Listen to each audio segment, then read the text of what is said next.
Celtic Badass of the Week showcases a different badass person of Celtic heritage each week.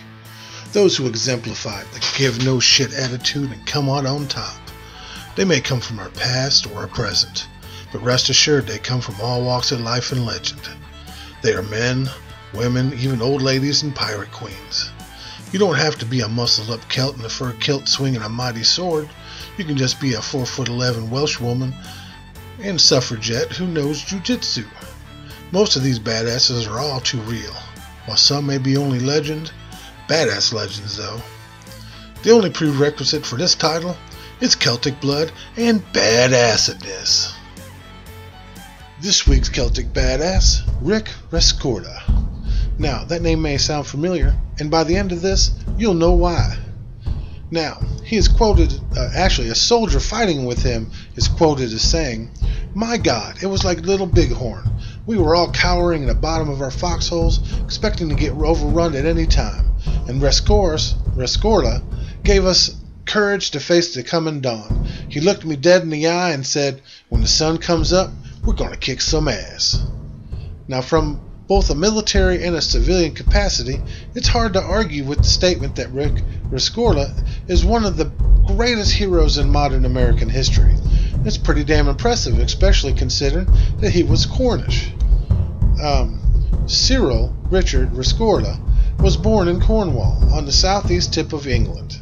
Now, in 1939, he was a rugby star in high school, shot put champion growing up, and it soon became apparent that the whole book learning thing really wasn't appealing to young Rick, as a good old-fashioned ass-whipping was. Now, as soon as this adventure-hungry athlete turned 16, he quit school, joined the military, and dedicated the majority of his life to pummeling the ever-loving crap out of communist douchebags wherever he could find them. Rescorla's first deployment in Her Majesty's service was as a military intelligence officer on the Isle of Cyprus, where he spent the period of 1957 and 1960 digging up intel on communist activities and doing a bunch of other presumably badass clandestine stuff that I wasn't able to get info about because, well, it's classified.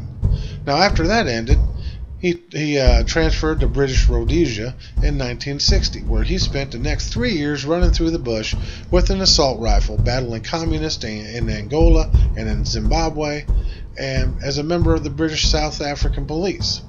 Now, serving as a military policeman in a brutal conflict between British-backed South African security forces and Soviet-sponsored commie pinko bastards, Rescorla proved himself a capable warrior, a natural leader, and a hardcore battering ram of human being. And he gained valuable combat experience putting his spit-shine shoes and an Enfield rifle straight up the asses of anyone who didn't think that Karl Marx was a freaking jackass in the first place. Now, after transferring out of Rhodesia in 1963, Rick Rescorla suddenly found himself in something of a dilemma. He'd run out of asses to kick. It was only a temporary problem, though, however, because even though there was a short lull in the seemingly never-ending British blood feud with the forces of Marxism, Britain was simply fresh out of wars to fight. Rick Rescorla went out and did the rational thing that anybody would do, which was, of course, move to the United States and enlist in the American Army so that he could ship out to Southeast Asia and fight in the Vietnam War. Now, think about this shit for a second. Vietnam is one of the most horrific, brutal conflicts the United States has ever been involved in. Thousands of good men died in the blood-soaked jungles of Vietnam, battling a cunning enemy in miserable conditions in a conflict that was largely unsupported by civilians on the home front. Many people in the States, actual native-born Americans, were burning their draft cards and bras and a bunch of other random flammable shit and then running off to Canada to listen to hippie music and so that they could avoid having to go over there and get their balls blown off. Yet here Rick Rescorla was voluntarily transferring his national allegiance solely for the purposes of serving as an infantry officer in a war where the average life expectancy for a lieutenant on combat patrol was about 16 minutes. Rescorla was on the ground at the very beginning of the Vietnam War, and As a platoon leader in the 7th Cavalry Regiment, 1st Air Cavalry Division, he ended up participating in the first major American battle in Vietnam, the bloody Battle of La Drang, in November of 1965, while serving in the same regiment that used to belong to George Armstrong Custer. Rescorla found himself in a desperate position, fighting over a small chunk of ground about 10 miles from the Cambodian border.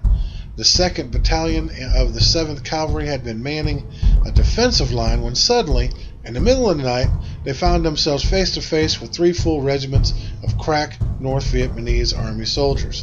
The NVA troops launched a massive assault at the entire battalion line, badly mauling C Company over the course of the evening. Now Rescorla was in B Company, which had managed to hold the line despite being badly outnumbered. But now he and his already exhausted soldiers were called over to reinforce the weakened position once held by C Company. Now, Rick Rescorla was a lifelong soldier, and while many of his men were seeing their first live fire combat action and were dangerously close to losing their shit, this guy was already an old pro, and he knew how to handle frightened soldiers. Belting out traditional Cornish folk songs in his mighty British accent, Rescorla personally got out there to dig foxholes, clear the brush, to establish fire lines, and reinforce the defensive perimeter like he was out there picking dandelions back home. His men were encouraged by the sight, and that night, when 100 men of B Company were bum rush attacked by over 2,000 NVA soldiers, Rescorla kept singing, inspiring his exhausted men to hold off 4 separate large-scale assaults between 4 and 6 a.m. Then, as if beating down a 20-to-1 onslaught of AK-47 Will and hardened troops wasn't enough, once the sun came up, Rick Rescorla, who by this point was on 48 hours of non-stop fighting with no sleep, personally rallied his men, led a bayonet charge that drove off the last remnants of the enemy troops, calling out orders like he was freaking Wellington at Waterloo. Now this guy kept his men in formation to charge bayonets, and after the attack drove the enemy out of the position. He went on to single-handedly wipe out a machine gun nest with a grenade, just for good measure.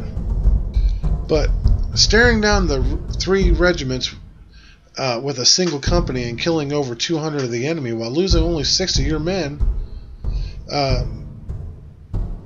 from his own unit, wasn't the only fighting Rescorla would see during La Drang. As he and his worn-out troops were being evacuated from their positions by helicopter, riding off into the sunset like the end of Contra, Rescorla got the word that the main body of the battalion was being hit hard by a night attack ambush. Now this guy wasn't about to let that stuff go down, so he ordered his chopper pilot to get right into the middle of that clusterfuck and drop him off so he can commence shit-kicking immediately. The pilot circled around Rescorla and his men, and his bird jumped the 10 feet to the ground amid a swirling crossfire of machine gun and mortar fire, and 10 minutes later the British-American lieutenant was seen casually sauntering up to the American foxholes holding a M79 grenade launcher in one hand and an M16 assault rifle in the other. Now Rescorla fought off the attack, then captured a French bugle from a dead NVA officer, and he kind of thought he was the shit, but he didn't officially become a U.S. citizen until 2 years after this battle, which is kind of weird. Now, according to the famous Hal Moore, the Vietnam vet author of We Were Soldiers, Rescorla was the greatest platoon commander I have ever seen. But it was the crazy stories about this guy that made him a semi-mythical entity among the American troops. I mean, the guy's call sign was Hardcore 16, for crying out loud. I mean, this is a man who would be out there running laps barefoot every morning, and allegedly the soles of his feet were so toughened up from this regiment that he could put a campfire out just by stepping on it. Now, there are stories of him walking into an NVA foxhole, seeing a bunch of enemy officers, and calmly saying, "Oh, pardon me," before smoking the whole damn room with machine gun fire. Another tale was has some private flipping out and pulling a .45 on his commanding officer, and Rescorla, who was sharpening his Bowie knife at the time, just got up, walked over to the guy, and just said, "Put the gun down." And the dude did. Rescorla went back to sharpening his knife. That's badass. Now, after serving as a platoon leader, Rescorla became a recon scout for the battalion.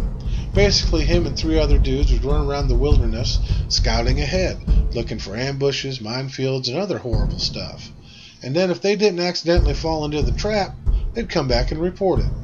Now, this wasn't easy, duh, but Rescorla was so good at it that he ended up teaching classes in reconnaissance and guerrilla warfare at Fort Benning.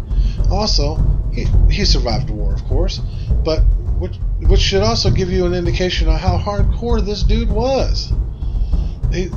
One of his fellow soldiers was quoted as saying, "I knew him as a 180-pound, 6'1" piece of human machinery that just would not quit, that did not know defeat, that would not back off 1 inch in the middle of the greatest battle in Vietnam. He was singing to the troops, saying they're going to rip them a new asshole when everybody else was worrying about dying."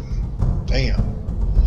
Now, Hardcore 1-6 left Vietnam with a Silver Star and a Bronze Star. Got a law degree in Oklahoma, taught criminal justice at the University of South Carolina, and retired from the Army Reserve in 1990 with the rank of Colonel.